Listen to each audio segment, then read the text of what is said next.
ये आने वाली इतवार को मदर्स डे है, उस दिन हमारा शो नहीं होता, तो मैंने सोचा कि आज ही हम मदर्स डे के हवाले से कुछ बात कर लें। और इसी मुनासबत से आज हमने अपने ख़ास मेहमान को भी ज़हमत दी है।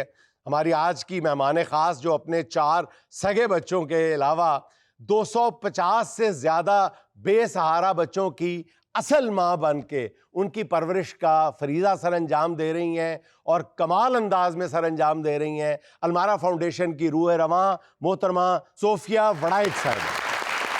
अच्छा सोफिया साहब, कैसा लगता है कि अपने 4 बच्चे भी पालना, उसके अलावा अगर जिनको आपने हकीकी मायनों में ममता से नवाजा है और उनको माँ की कमी महसूस नहीं होने देते। वैसे तो ये कहना और हकीकत में इसको अमली जामा पहनाना नामुमकिन सा लगता है कि किसी बच्चे को ममता की कमी महसूस ना हो, लेकिन आपने वाकई ये करके दिखा दिया है। और 2 जगहों पे आपने गालिबन मेरा ख्याल है मोर देन 50 बच्चे हैं आपके पास। हमारे पास इस वक्त 250 बच्चे हैं। 250 सैकड़ों बच्चे हैं, माशाल्लाह, जबरदस्त।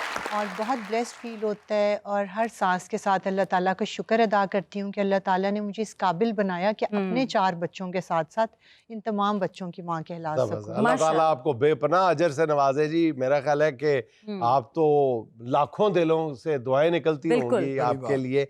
अच्छा, ये अचानक ख्याल आपके कैसे आया, कब आया, किस उम्र में आया कि आजकल तो 2 बच्चे हो जाते हैं, कहते हैं इन्होंने जान खा ली मेरी। तो आपने 4 बच्चे अपने और फिर 250 बच्चा। अभी देखें, मुझे लगता है कि हर चीज़ का एक वक्त मुकर्रर होता है और ख्याल तो शायद ये बहुत पहले से मेरे दिल में आया करता था। जब अपने बच्चे बहुत छोटे थे तो उनको मैं लेके जाती थी, कहीं हम लोग बाहर जाते थे, गाड़ी में होते थे, स्कूल से लेके आ रही होती थी, अपने बच्चे साथ गाड़ी में बैठे हैं, कुछ ना कुछ खा रहे हैं, पिज़्ज़ास खा रहे हैं, बर्गर्स खा रहे हैं, साथ आप राइट साइड पे देखते हो तो एक बच्चा बैठा मांग रहा है और एक रोटी के टुकड़े के लिए रो रहा है। तो उस टाइम पे दिल बिल्कुल बुझ सा जाता था, बहुत तकलीफ़ होती थी और यही लगता था कि कहीं अल्लाह ताला मुझे मौका दे तो मैं इस बच्चे को भी यहाँ बिठा सकूँ और इसका भी ऐसे ही ख्याल रख सकूँ जैसे मैंने अपने बच्चों का रखा है।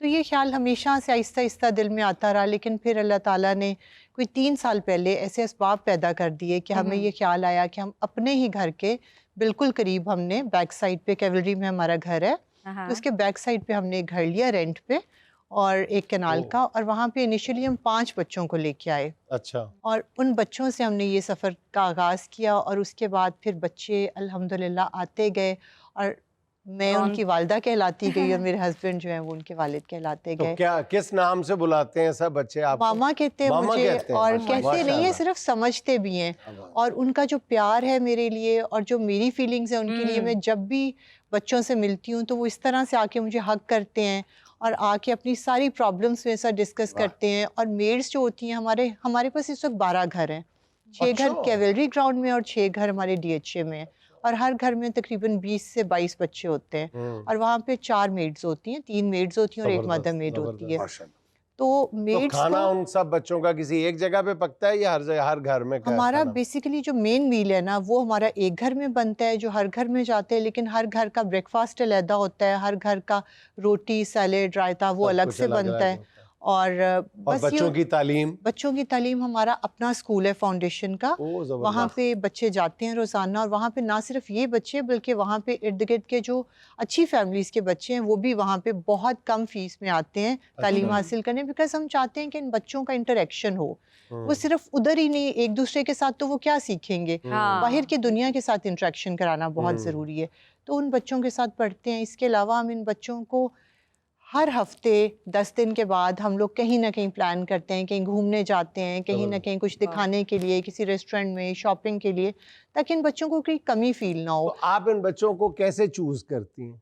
इन बच्चों का मयार क्या है, क्राइटेरिया? बेसिकली हमारा जो है क्राइटेरिया वो तो ये है कि बच्चा यतीम हो, मिस्कीन हो, या फिर ऐसा बच्चा हो जिसके बहुत ज़्यादा होता है ना, कुछ बच्चे यतीम नहीं है लेकिन वो यतीमों से बदतर ज़िंदगी गुजार रहे हैं। शुरू में हमने बहुत स्ट्रिक्ट क्राइटेरिया रखा था कि हमने कहा था कि सिर्फ बच्चा यतीम और मिस्कीन होगा, लेकिन आहिस्ता आहिस्ता जब हमने देखा कि इतनी तकलीफ है, इतनी प्रॉब्लम्स हैं, ऐसी फैमिलीज जिनमें कुछ बच्चों के यतीमी से बदतर ज़िंदगी होती है उन बच्चों की, कि पेरेंट्स में से कोई एडिक्ट है, बच्चों को बेचने तक वो जा रहे हैं और बच्चों के साथ इतना बुरा सलूक कर रहे हैं, फिर हम कोशिश करते हैं कि हम ऐसे बच्चों को भी ले लें। साइकोलॉजिकली क्या काउंसलिंग उनकी कैसे करते, ये तो नहीं हो सकता, ऑब्वियसली आप पूरी कोशिश करती होंगी कि उनको माँ की कमी ना महसूस होने दी, लेकिन बहरहाल जब वो बड़े होते हैं, होते जाते हैं, तो उनको उनके असल माँ बाप तो याद आते होंगे, तो फिर कैसे आप ये मैं खुद भी साइकोलॉजिकली? साइकोलॉजिस्ट हूँ और हमारे हर घर में एक साइकोलॉजिस्ट है अच्छा। जो इन बच्चों की ग्रूमिंग पे काम करती हैं, क्योंकि ये बच्चे बहुत ट्रॉमास देख के आए होते हैं, ये नॉर्मल बच्चे नहीं होते। ओए आप होए। देखिए हमारे घरों में जो बच्चे बड़े होते हैं तो बड़े होने के बाद उनकी शिकवे शिकायतें होते हैं कि आपने बचपन में एक दफ़ा मुझे सबके सामने मार दिया था, जी, थप्पड़ बिल्कुल। लगाया था, हाँ। इस वजह से मेरी पर्सनैलिटी में ये कमी रह गई, या आप मुझे लोगों के सामने डिग्रेड करते थे। पेरेंट्स से उनके शिकवे शिकायतें ऐसा ही होते हैं है। ना,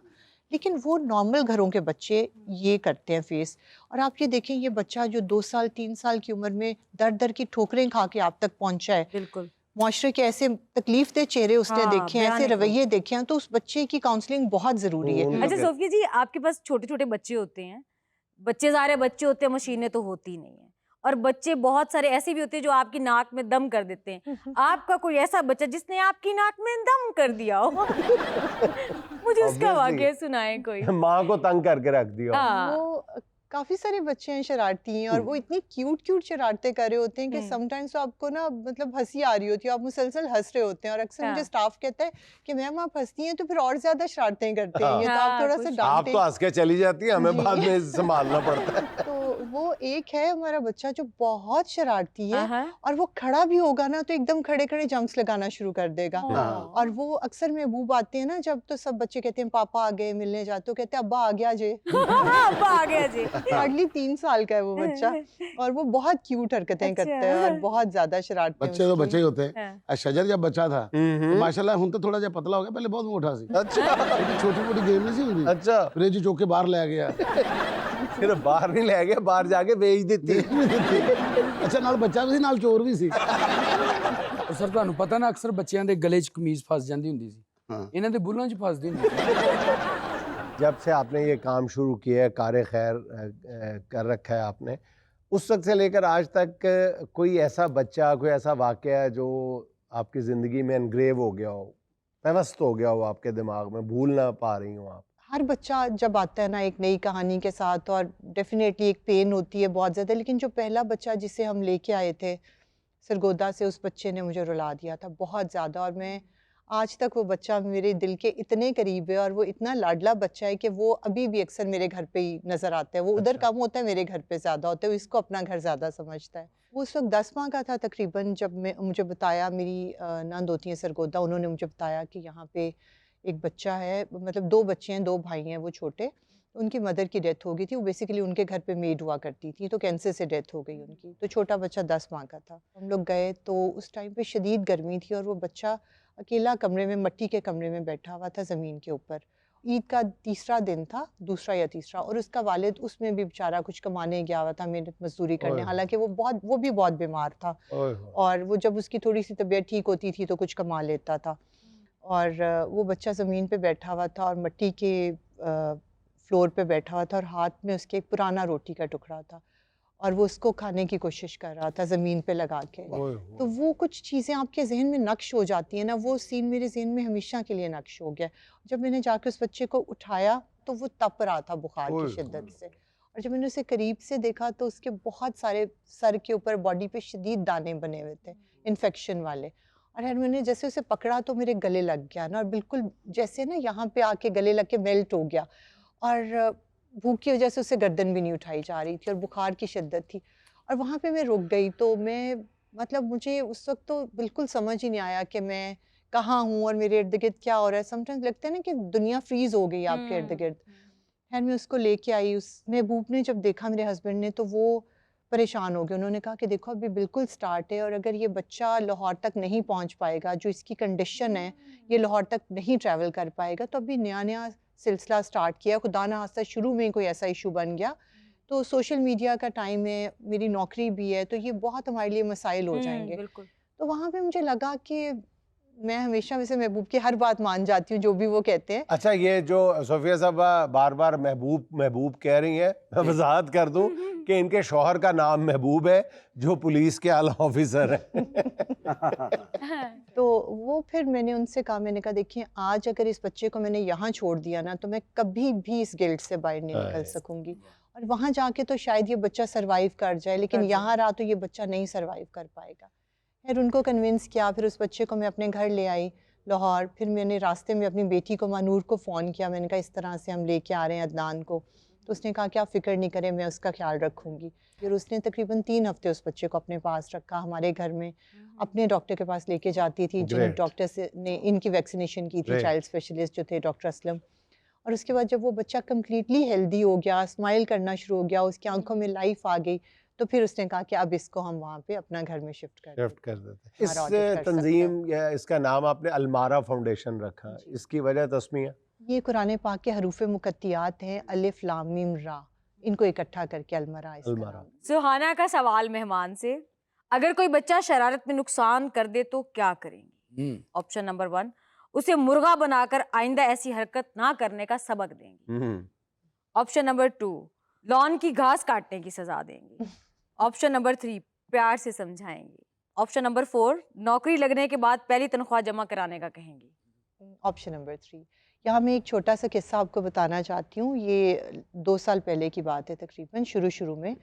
तब एक घर हुआ करता था हमारे पास, तो मैं बैठी ना चाय पी रही थी, और वही जो शरारती बच्चा जिसका मैंने आपको बताया है, रोहान, वो भागा आया और आके उसने, मतलब वो सोया हुआ था पहले अंदर, उसे पता चला कि मामा आई हैं, तो एक्साइटमेंट में आया और बाकी बच्चे खेल रहे थे, और उसने एकदम से आके मेरे पे जंप किया ना।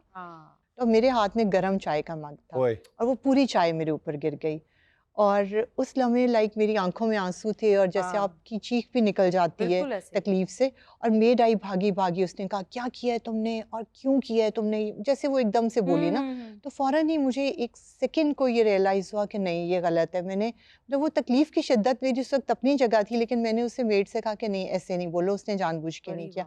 और उस लम्हे पे मैं सोच रही थी कि यहाँ मेरा अपना बच्चा होता, उठ के मैंने 2-3 रख के लगानी थी बिल्कुल। और ये हौसला और ये सब्र फिर अल्लाह ताला आपको दे देता है कि आपने इस बच्चे के साथ ऊंचा बोलना भी नहीं है। मेरी कैलकुलेशन में जो बच्चे होते हैं ना छोटे, मेरे भी काफी सारे माशाल्लाह भतीजे हैं, ये किसी के नहीं होते छोटे, इनको खाना पीना अच्छा मिले, अच्छा घूमना फिरना मिले, ये उसी के साथ खुश होते हैं। ये अपनी जगह माएँ भूल जाते हैं, तो कहते हैं हम तेरे साथ ठीक है। ਸ਼ਜਰਲ ਵੇਖ ਲਓ ਸਾਰੀ ਜਿਹੜੀ ਇੱਥੇ ਫਿਰਦਾ ਰਹਿੰਦਾ ਜਦੋਂ ਖਾਣਾ ਖੋਲ ਦੇਣੇ ਨਾ ਤੇ ਨਾਲ ਹੀ ਕਹਿੰਦਾ ਮੈਨੂੰ ਜੁਨੇਦ ਸਾਹਿਬ ਬਹੁਤ ਅੱਛੇ ਲੱਗਦੇ। हाँ बिल्कुल, मैं इनके बगैर खाना नहीं खाता।